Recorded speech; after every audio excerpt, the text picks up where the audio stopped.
Halo semuanya, di sini saya Muhammad Akmaluddin Syah akan sedikit menjelaskan mengenai apa itu public speaking.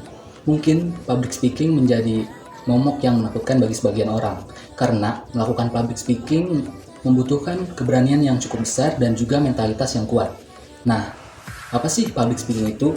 Public speaking merupakan suatu proses berbicara di depan umum atau khalayak yang berguna untuk menyampaikan suatu informasi, menghibur, ataupun mempengaruhi audiens. Karakteristik public speaking itu sendiri bersifat formal, selalu direncanakan, dan selalu digunakan untuk menyampaikan informasi atau ide oleh si pembicara. 5 dasar dalam public speaking. Yang pertama ada intonasi. Dalam public speaking, kita harus selalu memperhatikan tinggi rendahnya nada suara, irama berbicara, dan juga alunan nada berbicara. Yang kedua ada artikulasi. Kejelasan pengucapan huruf, kata, ataupun kalimat menjadi salah satu poin penting dalam public speaking. Dan yang ketiga ada aksentuasi. Aksentuasi merupakan gaya bicara yang berkaitan erat dengan penekanan suatu kalimat penting dalam suatu pembicaraan. Yang keempat ada speed atau tempo. Standar kecepatan berbicara dalam public speaking harus selalu melihat situasi dan kondisi. Ada kalanya kita harus berbicara pelan, ada kalanya kita harus berbicara dengan tempo cepat, dan juga ada kalanya kita harus berbicara dengan tempo bervariatif atau cepat atau lambat. Yang kelima ada pernapasan.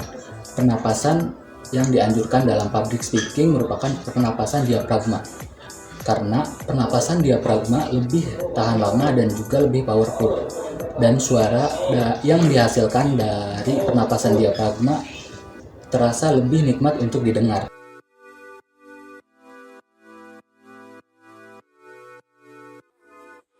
Tips yang pertama, perbanyaklah latihan.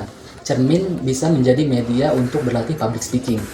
Di depan cermin kita bisa banyak bicara sambil membenarkan gaya bicara dan juga intonasi berbicara. Tips yang kedua yaitu perbaiki kosakata dan intonasi. Kita dapat melatih hal ini dengan memperbanyak membaca buku dan juga memperhatikan ritme berbicara. Kita juga dapat memperhatikan tanda baca agar gaya bicara lebih teratur. Tips yang ketiga yaitu pesan yang jelas. Sebelum kita berbicara di depan umum, alangkah baiknya kita mempersiapkan materi yang akan dibawakan dengan teratur dan terperinci. Tips yang keempat yaitu bahasa tubuh. Bahasa tubuh menjadi salah satu aspek yang selalu diperhatikan dalam public speaking. Bahasa tubuh yang tidak terlalu berlebihan dapat mengurangi rasa grogi dan gugup ketika kita melakukan public speaking. Tips yang kelima yaitu mengatur tempo bicara. Kita harus bisa mengatur tempo bicara agar tidak terlalu cepat, tidak terlalu lambat, atau monoton. Tips yang keenam yaitu tidak ada salahnya untuk membawa catatan. Jika materi yang akan kita bawakan terlalu banyak, maka tidak ada salahnya untuk membawa catatan agar terhindar dari lupa penyampaian materi atau lupa pesan yang akan disampaikan. Tips yang terakhir atau tips yang ketujuh adalah kesalahan itu wajar. Ketika kita melakukan suatu kesalahan seperti lupa mengucapkan suatu kalimat, malu, nervous, atau grogi, itu merupakan suatu kewajaran. Bahkan, public speaker yang sudah handal sekalipun pernah melakukan suatu kesalahan. Ingat, di dunia ini tidak ada manusia yang sempurna kecuali Sang Pencipta. Itu tadi pembahasan mengenai public speaking dari saya. Kurang lebihnya mohon maaf dan terima kasih. Sampai jumpa.